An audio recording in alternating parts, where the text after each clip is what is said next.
ప్రజలు ఎంతగానో ఎదురు చూస్తున్న పంచాయతీ ఎన్నికల నిర్వహణకు నోటిఫికేషన్ విడుదలైంది. 3 విడతల్లో పంచాయతీ ఎన్నికలు నిర్వహించనున్నట్లు రాష్ట్ర ఎన్నికల కమిషనర్ రాణికు ముందుని సమావేశంలో ఎన్నికల వివరాలను వెల్లడించింది.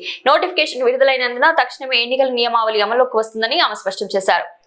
డిసెంబర్ 11, 14, 17 తేదీల్లో పోలింగ్ జరుగుతుందని తెలియజేశారు. ఉదయం 7 గంటల నుంచి మధ్యాహ్నం 1 గంట వరకు పోలింగ్ జరుగుతుందని, ఆ తర్వాత మధ్యాహ్నం 2 గంటల నుంచి ఓట్ల లెక్కింపు చేపడతామని అన్నారు. ఎన్నికల షెడ్యూల్ను సెప్టెంబర్ 29న ప్రకటించామని, కొన్ని కారణాల వల్ల అక్టోబర్ 9న షెడ్యూల్పై స్టే వచ్చిందని ఆమె గుర్తు చేశారు.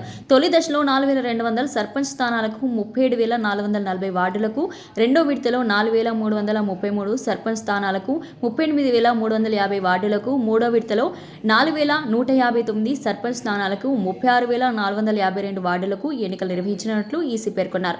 రాష్ట్రంలో మొత్తం 1.66 కోట్ల మంది గ్రామ ఓటర్లు ఉన్నారని ఆమె తెలిపారు. తొలి విడత పోలింగ్ కు సంబంధించిన నామినేషన్లను నవంబర్ 27 నుంచి స్వీకరిస్తారు. రెండో విడత ఎన్నికలకు నవంబర్ 30 నుంచి 3 నుంచి నామినేషన్లు స్వీకరించనున్నట్లు వెల్లడించారు.